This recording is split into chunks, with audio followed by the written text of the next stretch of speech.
안녕하십니까, 박사입니다. 이번 방송에서는 모스크바 국제경제대학 외교고등경제대학 교수인 세르게이 카라가노프가 로시스카에 가졌다와 가진 인터뷰 내용을 소개해드리겠습니다.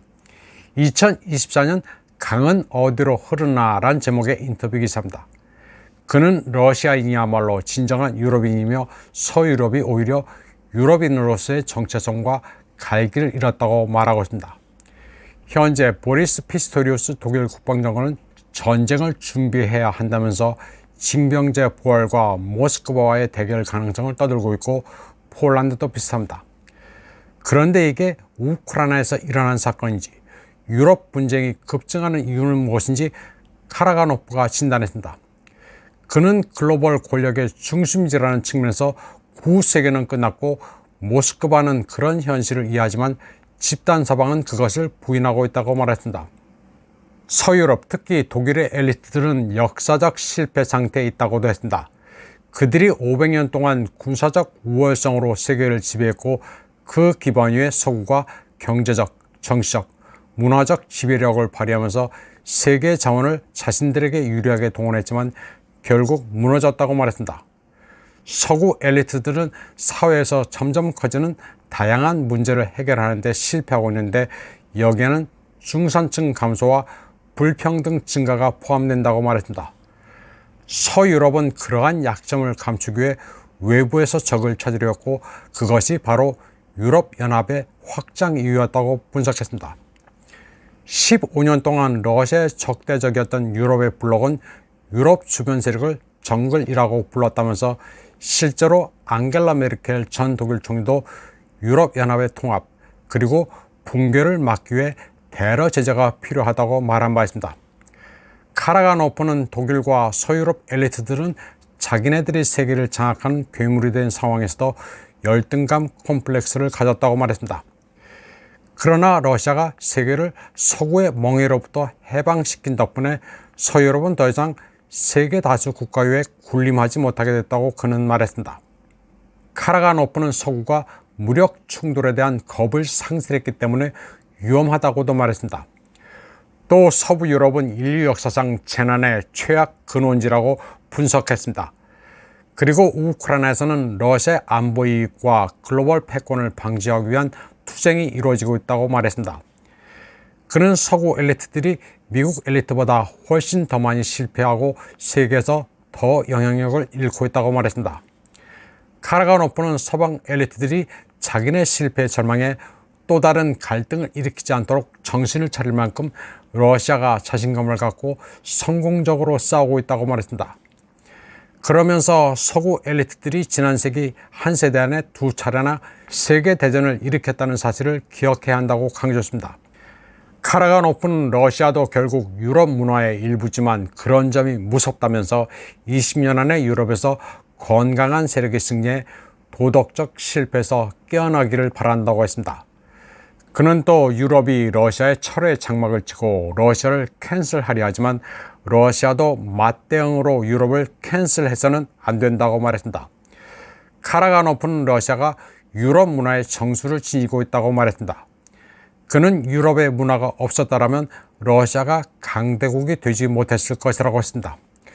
유럽이 있었기 때문에 도스토옙스키, 톨스토이, 푸시킨이 있었다고 했습니다.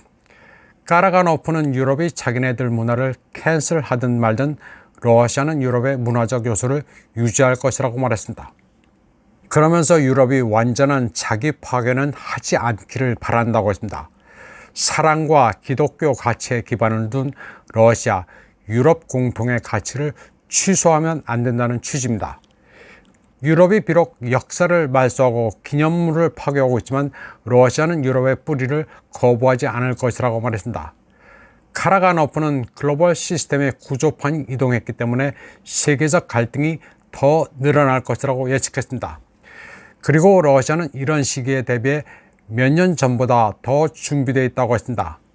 우크라이나에서 수행하는 군사작전도 위험한 미래 세계에서의 생존을 위해 국가를 준비시키는 차원이라고 분석했습니다. 엘리트를 정화하고 부패한 친서방 요소를 제거하고 있으며 경제를 살리고 군대를 부활시키고 있는 중이라고 그는 말했습니다. 카라가노프는 2024년부터 세계가 장기 갈등의 시대에 돌입했다면서 러시아가 세계 재앙을 막는 축이 되어가고 있는 중이라고 말했습니다. 그는 러시아 임무가 세계를 서구의 멍에로부터 벗어나도록 하는 것이라면서 지금 500년 동안 지배력을 고수하며 세계를 약탈해온 세력의 반격에 맞서고 있는 상황이라고 말했습니다. 카라가노프는 또 1980년에 태어난 독일 외무장관 아날레나 베어복을 언급하면서 타락한 서구의 두 세대 엘리트를 상대하고 있다고 말했습니다. 때문에 그들과 합의에 도달할 가능성은 거의 없지만 인내를 가지고 기다리겠다고 말했습니다. 그래서 러시아가 서방과 정상적인 관계는 적어도 20년은 걸릴 것으로 내다봤습니다. 그는 또 러시아가 더 이상 서구를 필요로 하지 않는다는 점을 알아야 한다고 했습니다. 카라가노프는 뾰트르 대제가 유럽 여행에서 챙길 것은 이미 다 챙겼다고 말했습니다. 그는 러시아가 위대함의 근원인 자신에게 돌아가야 한다면서 시베리아 등 새로운 발전의 지평에 도달해야 한다고 말했습니다. 유럽 국가라기보다는 유라시아 국가라는 것을 기억해야 한다고 했습니다. 알렉산더 네프스키가 중앙아시아, 남부 시베리아를 걸쳐 몽골 제국의 수도인 카라코름으로 가는 길에 1년 반을 보냈다는 사실을 끊임없이 상기해야 한다고 그는 말했습니다. 네프스키야말로 러시아 최초의 시베리아인이었다면서 시베리아, 우랄을 따라 새로운 도로와 산업을 건설해 500년 위대함의 뿌리로 회귀해야 한다고 했습니다.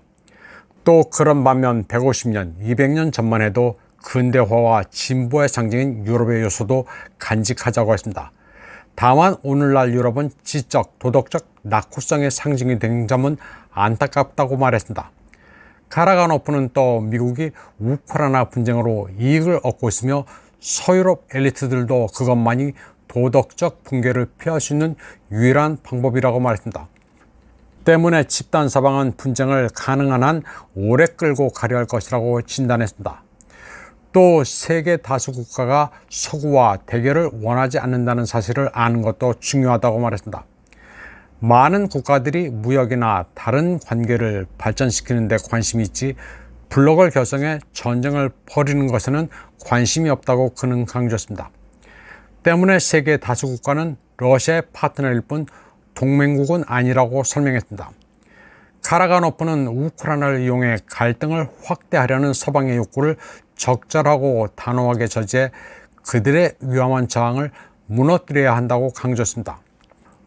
그는 오늘날의 세계에서는 모두가 자기 자신을 위한 것이라면서 그것이 바로 다극세계라고 말했습니다.